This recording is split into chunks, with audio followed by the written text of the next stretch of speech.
Привет! В нашем сегодняшнем выпуске поговорим о космических и вполне приземленных вещах.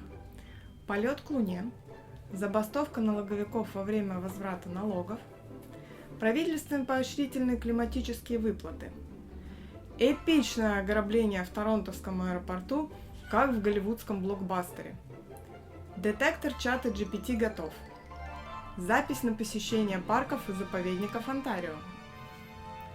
Куда делись все огурцы? И о спорте, погоде и канадской живности, у которой тоже весна.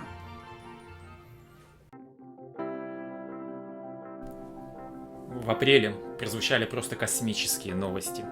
Канадец будет участвовать в миссии полета к Луне, и тем самым Канада станет второй державой в мире, которая запулила космонавтов в такие дали. Когда говорят о космосе, то все вспоминают США, Россию и Китай. На самом деле, Канада была третьей страной, кто запустил свой спутник сразу после Советского Союза и США. Канадские астронавты – не редкое явление, а Крис Хедвилл вообще был командиром МКС. Кстати, если советский и штатовский первые спутники уже давно сошли с орбиты и сгорели в атмосфере, то канадский первый спутник под названием Алют-1 все еще на орбите и будет там 1000 лет. Главное техническое достижение Канады в космосе – это космическая рука. Google даже Doodle выдавал. Рука-манипулятор – это кран, способный перемещать грузы на Земле до 30 тонн, а в космосе аж до 300 тонн. Впервые установили на шаттле, затем уже на МКС. Очень полезная и нужная штука.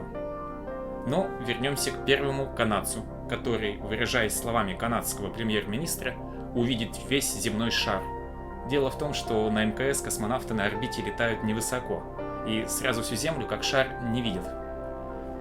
У них есть горизонт. Кстати, вы тоже можете посмотреть на Землю с МКС, в описании будет ссылка на прямую трансляцию. Но Джереми Хансен, так зовут нашего героя, улетит достаточно далеко, чтобы увидеть весь земной глобус. На фото он слева. Кого-то он мне напоминает.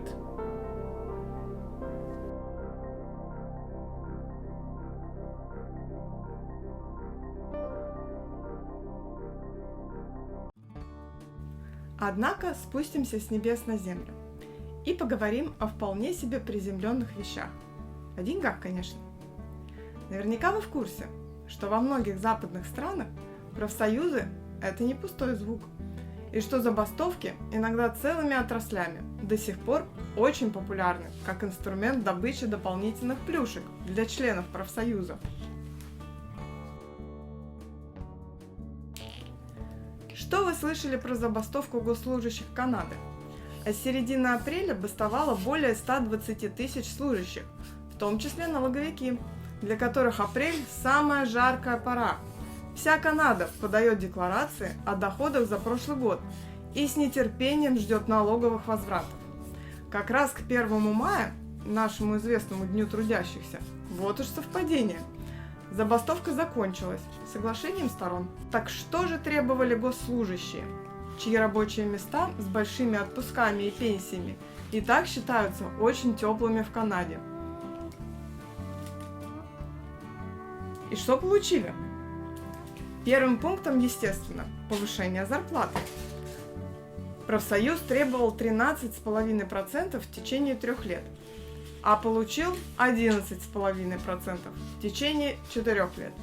Это для компенсации инфляции. Плюс единовременную выплату $2500. Что еще? Удаленка, конечно же, которой нет в коллективном договоре и которой многие пристрастились за время ковида. В целом сложилась практика работать до 3 дней в неделю дистанционно, и переговоры шли о документальном сопровождении этой самой практики и индивидуальном рассмотрении подобных запросов. Плюс еще кое-что по мелочи. Больше всего мне понравился дополнительный отпуск сотрудников родом из коренных народов для занятий традиционными видами деятельности, вроде охоты и рыбалки. Как вам? Я бы не отказалась от отпуска пособирать ягоды и грибы, например. Хотя в России уже, кажется, реализован такой отпуск на майские праздники, для традиционной посадки картошки. Пользуетесь? Еще немного о деньгах. Хотя, чего это немного? Чек обещает быть не таким уж и маленьким. Для борьбы с выбросами и климатическими изменениями некоторое время назад Канада ввела дополнительный налог на ископаемое топливо, как для бизнесов, так просто на потребление горючего вроде бензина или природного газа для обычных частных лиц. Не вдаваясь в подробности, скажем в общем, есть федеральная программа, и она может работать совместно с провинциальной, если таковая у провинции имеется. Правительство Канады каждые 3 месяца возвращает семьям деньги в качестве поощрения за сокращение выбросов парниковых газов и стимулирование экологически чистых инноваций. Поощрительные выплаты начались в пятницу, 14 апреля 2023 года, и канадцы, проживающие в Онтарио, Манитобе, Саскачеване и Альберте, где в настоящее время действуют федеральные цены на топливо за загрязнение окружающей среды, будут получать деньги на свои банковские счета ежеквартально. Резиденты с семьей из 4 человек получат в общей сложности $976 в Онтарио, $1056 в Манитобе и $1360 в Саскачеване, и аж целых $1544 в Альберте. Как это работает? 8 из 10 семей получат больше денег за счет поощрительных выплат, чем они платят за загрязнение окружающей среды. Эти платежи будут увеличиваться каждый год, чтобы соответствовать росту цен на выбросы. Это не все. Домохозяйства в сельских и небольших общинах также имеют право на получение дополнительных 10% к своим платежам. Говоря простым языком, получаешь деньги от правительства, но платишь за бензин меньше, и ты в плюсе. И не просто так в Канаде пекутся о выбросах. Помните, в прошлом выпуске мы говорили о загрязнении воздуха в Альберте. Так вот, в середине апреля похожее случилось у нас, в южной части Онтарио. Внезапно на 3-4 дня потеплело до почти плюс 30, побив предыдущий рекорд температур 1977 года на 2 градуса. Ну и безветренная погода тут же дала о себе знать. Накопление выбросов создало небезопасную атмосферу для людей, чувствительных к качеству воздуха. И хорошо видимую пелену смога над регионом. Вот так это примерно выглядело.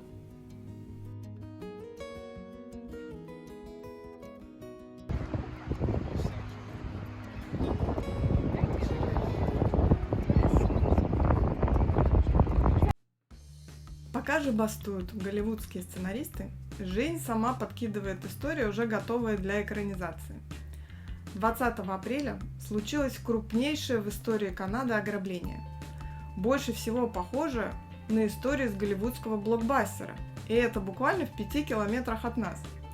Из аэропорта Торонто Пирсон было украдено золото и другие ценные предметы на сумму более $20 миллионов.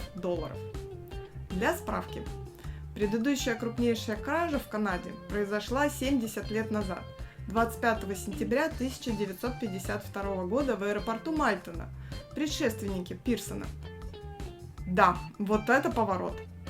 Были украдены золотые слитки на сумму $215 тысяч. С поправкой на инфляцию сегодня эта сумма составила бы 2,3 миллиона канадских долларов, что почти на порядок меньше нынешней кражи. Что же произошло? Кража была осуществлена рано вечером, в понедельник, после того, как самолет Air Canada, прибывший в аэропорт, был разгружен, а его груз доставлен в хранилище. После прибытия этот контейнер был вывезен неизвестными. В контейнере находился груз, содержащий не только золото, но и другие ценные предметы. Чье это было золото? Кто и как его украл, не сообщается. Расследование только началось. Но есть предположение, что это работа кого-то изнутри, кто мог иметь доступ к информации о перемещении и стоимости груза. Но эта кража считается единичным случаем, и представители полиции сообщают, что в аэропорту нет проблем с безопасностью пассажиров.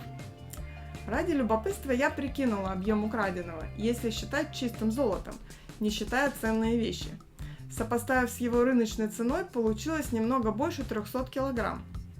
А добавив плотность золота, получается кубик со стороной всего около 25 сантиметров. Не сильно большой контейнер-то был.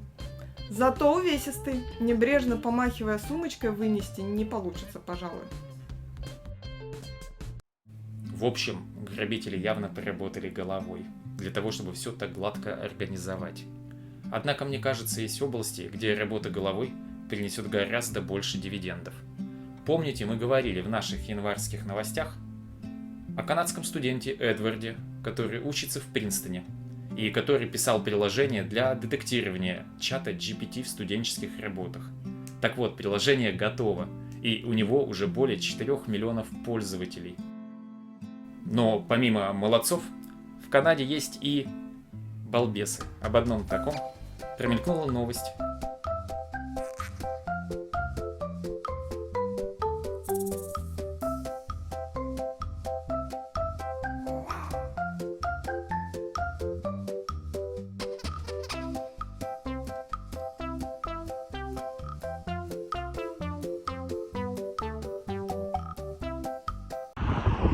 И я решил доехать и сам проверить, что же здесь случилось. На данный момент конструкция полностью восстановлена и на всякий случай огорожена, чтобы больше такого не повторялось.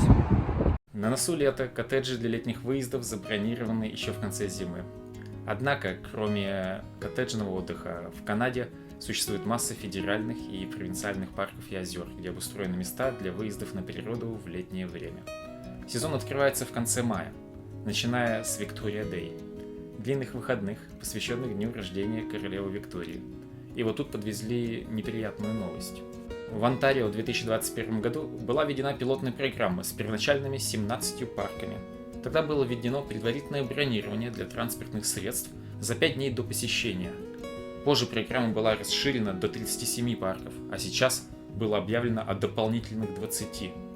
Провинция рекламирует программу как средство сокращения скопления людей, снижение нагрузки на инфраструктуру парка и гарантии того, что посетители не будут отвергнуты из-за нехватки мест. Провинция рекомендует посетителям бронировать места заранее, перед выходными и праздничными днями, даже для поездок в парк, не включенных в этот список 57. Заранее приобрести разрешение на въезд в парк на автомобиле можно через провинциальный правительственный портал, в то время как билет на посещение пешком будет по-прежнему продаваться на месте. В общем, подозреваю, в итоге это будет выглядеть так. Подъездная дорога к парку будет вся заставлена автомобилями. Кто не купил билет для парковки внутри парка, оставил машину снаружи и пошел внутрь пешком. Такое себе, прямо скажем, сомнительное удобство. Хотя чиновники пытаются всех убедить, что пекутся именно об удобстве посетителей. Ссылку на портал бронирования мы оставим внизу. Что у нас с собой берут для выездов на природу? Барбекю. Американо-канадский вариант шашлыков. Овощи, фрукты, ягоды, напитки. Тут у кого какие предпочтения. Овощи. Ой, в последний год у нас как-то подорожали огурцы. Раза в 2, наверное. Я-то думала, не урожай какой в теплицах приключился. Но, судя по всему, это из-за Уэлласа Вонга, торонтовца, который установил рекорд Гиннесса по нарезке огурца с закрытыми глазами, да еще и с вывихнутым пальцем.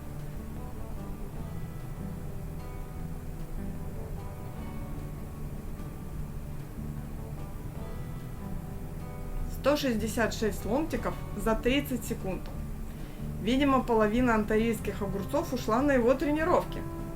Кроме того, он собирает миллионные аудитории на ТикТоке своими скоростными нарезками всего подряд под ником The Six Pack Chief.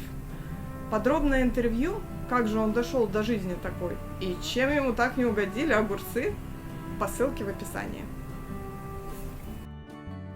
И тут же, не отходя от темы огурцов далеко, кажется, все уже против них, какая-то невезуха нынче у канадских огурцов. И есть вероятность не только у огурцов. В отчете, подготовленном Институтом пищевых продуктов Арла при университете Гуэльфа, говорится, что в течение ближайших 10 лет более 40% канадских фермеров выйдут на пенсию, в связи с чем образуется нехватка более 24 тысяч сотрудников для ферм, питомников и теплиц. Проблема эта связана, естественно, с высокими ценами на землю, с тем, что современное сельское хозяйство – это большой бизнес, и с тем, что молодежь совсем не стремится принимать фермерские хозяйства по наследству, ну или просто некому передавать. Что же делать, спросите вы? На это у Канады есть универсальный ответ. Для закрытия этой потребности в специалистах нужно будет привлечь более 30 тысяч иммигрантов в эту отрасль. С привлечением иммигрантов у Канады проблем нет. Так что есть надежда, что мы не останемся без огурцов по доступным ценам в обозримом будущем. Так, хватит уже про огурцы. Спорт. Главным героем этого месяца апреля я назову болельщиков хоккейной команды Торонто Maple Leaf. Они ждали 19 лет, когда команда пройдет первую стадию плей-офф. Где-то сейчас всплакнул от счастья бывший командир МКС Крис Хэтфилд. Он даже на орбите носил футболку с символикой клуба. И о погоде. Погода в апреле в своем репертуаре. Месяц начался с ледяного дождя. Нам в Миссисаге, правда, только гроза досталась. Но севернее в Онтарио и Квебеке миллионы людей остались без электричества. И надо ли упоминать, что легкое метро в Оттаве снова поломалось. Тем не менее, весна победила. Снег и лед позади, впереди солнечные дни и цветение всего и всюду. Самая вдохновляющая пора. Животное сегодня у нас енот. Они повсюду в городе. Даже к нам в стеклянную дверь квартиры как-то заглядывали. Мы на первом этаже живем. А этого енота я обнаружила в парке неподалеку от нас.